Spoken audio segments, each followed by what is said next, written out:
national championship. I'll never forget this team. I mean, it was a great experience. Because of all the snow, we had to turn around and come back to Erie. Hey, we can compete with the best of them, so bring them on. Actually, I thought we played pretty good in the snow. We were just so powerful in offense this year. Ladies and gentlemen, we welcome you to the 1995 PIAA Girls Fall Championship. The visiting teams are the Lady Trojans of McDowell.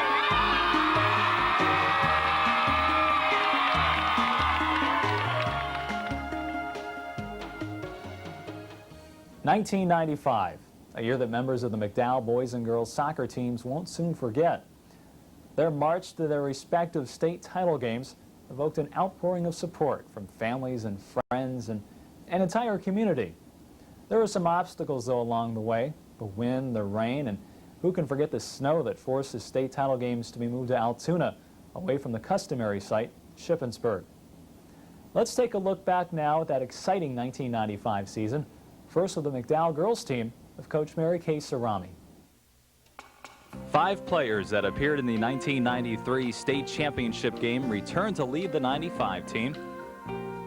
Those 5 players suffered through a 2-1 overtime loss to Villa Joseph Marie, and were determined to lead this year's team back to the finals. By the time the dust had settled on the first 4 games of the regular season, the Lady Trojans had 4 wins, all shutouts, and had outscored their opponents 26-0. It wasn't until the 5th game that McDowell actually surrendered their first goal. That was in a 6-1 victory over Villa. Yeah, we knew coming in that we were probably going to be the dominant team coming out of this area. It was real nice to start off by winning our own tournament, our Bob Roddy tournament, and then do so well in the first few games. We didn't like giving up that first goal, but it just kind of was a little check there that, you know, yes, you do give up goals, and, you know, I think it kind of set the pace for us. You know, we didn't like giving up that goal, so I think that, you know, that's what we said for ourselves is, you know, we didn't care how many we scored, but we wanted to keep theirs to none. The 20-win regular season was highlighted by victories over Syracuse and North Allegheny, as well as titles in the Bob Roddy Classic and Newport tournaments, and 3 wins over local rival Mercyhurst Prep. A 7-0 shutout of Iroquois Halloween night vaulted McDowell into the District 10 championship game November 6th against who else? Mercyhurst. In this 4th meeting of the season between the 2 clubs, the Lakers had to think that luck would be on their side this time. They couldn't possibly fall victim to the same team 4 times in one season. An early November game could only mean that Old Man Winter wasn't far behind. This game would be decided with bitter temperatures on hand. I always like to play Mercyhurst. It's always a good rival. So, yeah, it was great beating them 4 times. Well, it's really hard to beat a good team 4 times, and they are a good team. Next to us, they were the 2nd team coming out of Metro. The first time was in the Bob Roddy, of course, in the tournament, and that was preseason stuff. You know, you don't put too much stock in that. When it comes down to the league games, those 2 were important, but the last one had me nervous because, you know, after you play them 3 times, going into the 4th time, they know what your team is all about. They know what you do. They've watched the tapes. They see, you know. So that one made me a little nervous, but I just knew that our girls would refuse to lose. The 3-2 win vaulted McDowell into the first round of inter-district play against Fox Chapel. Old Man Winter showed his true colors on this day, and a 1-0 halftime lead developed into a 6-0 victory for McDowell. Our record was we were undefeated, and until we played any Pittsburgh teams, it was like, oh, well, they're just good because they don't play any, you know, good teams. Well, that right there was such a motivation. Oh, well, if we play good against a Pittsburgh team, you know, people will start to respect us. And we just went out thinking we have to crush this team. And we were a little shaky at the beginning, but then once we scored 1, we were just on a roll. That was a major stepping stone to our season, because once we felt we could hang with the Pittsburgh teams and also show that, you know, we could hang with them pretty heftily, then, you know, we felt, hey, we can compete with the best of them, so bring them on.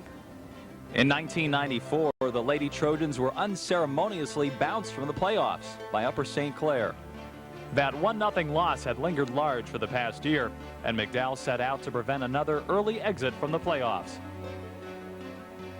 November 11th, Upper St. Clair came into the game with a 24-1 record. and ranked #1 in the country. McDowell entered as winners of 23 straight games. This game was about revenge, and for one Lady Trojan, it was of a friendly, personal nature as well. I had to mark one of my close friends from the summer who happened to be my roommate at a soccer camp, and it was just a different experience, you know, marking someone that you're that close to and having to push that aside for the game, and then, you know, afterwards, you know, bring it back out. That made it a little bit sweeter though, because she was on the team last year as well. The Western Finals awaited the winner of this matchup, which would be played again under less than ideal weather conditions. A windy, blustery rain played havoc with the ball much of the day, and if not for a couple of impressive saves by McDowell goalkeeper Lori Williams early on, the Trojans could have found themselves in a hole. But the blue and white were on top of their game this day. Sherry Pickett would feed Beth Christopher in front of the net, and the Trojans would have a 1-0 second quarter lead. Right before the half, Steph Glikos would up the score to 2-0 with an indirect kick that found the back of the Upper St. Clair net. A corner kick by Upper St. Clair with just over 10 minutes remaining in quarter number 3 tied the score at 2. This seesaw affair had all the makings of a memorable finish and would ultimately set the stage for the Lady Trojans' leading scorer, Missy Johns. I think it kind of helped us in a way. I mean, we were a lot more fired up to play them. We expected, we knew what we had to do, and because of playing them before. So I think it made us really fired up. Kristen, yeah, was playing halfback actually. She's usually back in defense, but we moved her up to halfback, and she just made a great pass. Saw me cutting through the center, and we just connected on it. We both made eye contact and connected. Well, that was probably the biggest game for us all year. Number one, it was my 200th win, which, you know, when you have a plateau like that you get to, it's nice to have a game that you'll always remember, because that was, you know, very, very hard game. The fact that they beat us to knock us out last year, to come back this year and beat them, a lot of the same girls, you know, 12 of the same girls, 13 of the same girls from last year's team remembered walking away from that game, losing to them 1-0, and their fans chanting overrated, and 23-1 to us. So it was especially sweet for us. Oh, it was just unbelievable. Halftime we were winning, and I mean we couldn't even. Everyone was jumping up and down. We were screaming, we were hugging, and all I could think of was, you know, guys, this is halftime. You know, we have a whole nother half to go. And once we got out there, I mean, we were tied again. And I was like, you know, we can't throw this whole season away like we did last year. And the love came through, and we had to find a way, and we did. They said some pretty rude things after the game, and that hurt us because it wasn't necessary. We knew we'd lost. So this year we wanted to come back and say, hey, you know, don't say things to us, because we're just going to make you eat your words. I want to tell you what I was most impressed with. When we got down 2-0, you guys just did not fold. You hung in there. You still continued. That's what champions do. You guys are champions.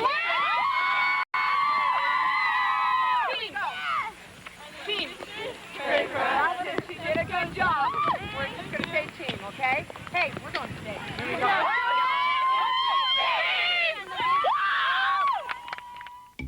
go. With the Lady Trojans just one win away from returning to the state championship game, and at the time the #1 team in the country, it was hard to not look past the Western Final game against the 22-2-1 Hampton Talbots. This game at North Allegheny High School would be remembered for the low score, as well as the snow that hampered play much of the time. Both goalkeepers were tested early, the Talbot stopper thwarting 2 McDowell scoring chances early.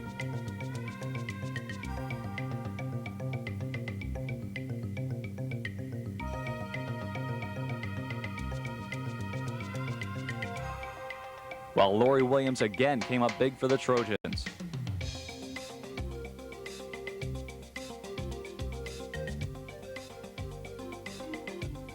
Then with 4:04 remaining until halftime, Sherry Pickett, as she had done all season long, sent a centering pass right in front of the goal crease.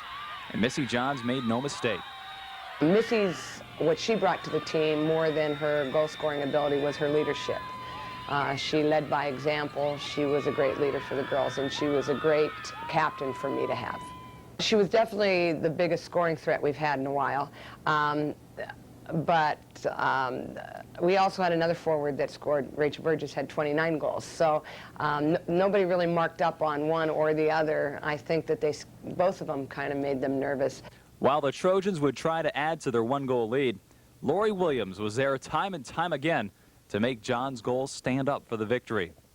3, 2, 1.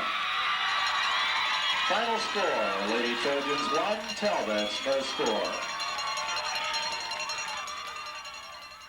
Hampton was like kind of stepping stone to get to the final. So yeah, it was probably one of our tougher games. The Hampton game, we were nervous about them too. They have some excellent players, some players that these girls have played with on the state team. That was a big win for us, and I can remember we were supposed to get right onto the bus from that game and go to Shippensburg for the championship game, which should have been on Saturday. But because of all the snow, we had to turn around and come back to Erie with all our clothes and everything packed and get back on the bus then, that Sunday. It was very exciting. I'm glad we did come home. We had a few days to talk, to practice, to get ready for that state final game. And what about all that bad weather that lingered throughout most of the playoffs? Did that help or hurt the Lady Trojans? No, actually, I thought we played pretty good in the snow. I don't know, maybe from playing in club soccer and all these years living in Erie, but I thought we played really good to it. I think it was more to our advantage than the teams down in Pittsburgh. I think we deal with the elements better than most teams. We're used to it. We've played Lake Erie, where we've played in torrential downpours, so we're used to the adversities that nature provides, but we just handle them better on those occasions. A great story from the 1995 season that may have been forgotten about during the girls' state championship run was the return of senior midfielder Sherry Pickett. Over the past 4 years, Pickett had gone through 2 knee surgeries. She made first team All-Metro in 1995 and also picked up the Coach's Choice Award. Well, I was definitely honored. I mean, for me, I was out my sophomore year, so a goal for me was first team All-Metro. I mean, that was definitely a goal. I was starting from scratch. My goals were, stay with Missy on the runs and, be able to do what everyone else is doing, just be able to stay with them. And I had to do some outside work. I had to always go to Nautilus and always lift. And, like the first couple weeks, I was just catching up. And her working them hard made me work twice as hard. Before we get to the boys' team in both state championship games, let's first take a look at the McDowell Lady Trojans a little bit closer. A team that scored 199 goals during the season, surrendering only 9 with 19 shutouts. The seniors definitely played a big part on offense as well as defense. We were just so powerful in offense this year. We had girls that had played in our offense for 3 years. And then we went 6 strong to the goal. And every one of those 6 had great stats. All of those girls, if you look at them, they were our leading scorers. And if one wasn't scoring, the other one was. It was very seldom we had any hat tricks in the season. We had 10 seniors. They were the best. We had 5 of them that have been on this team since they were sophomores starting. And then we had 1 that's been on the team for 4 years. So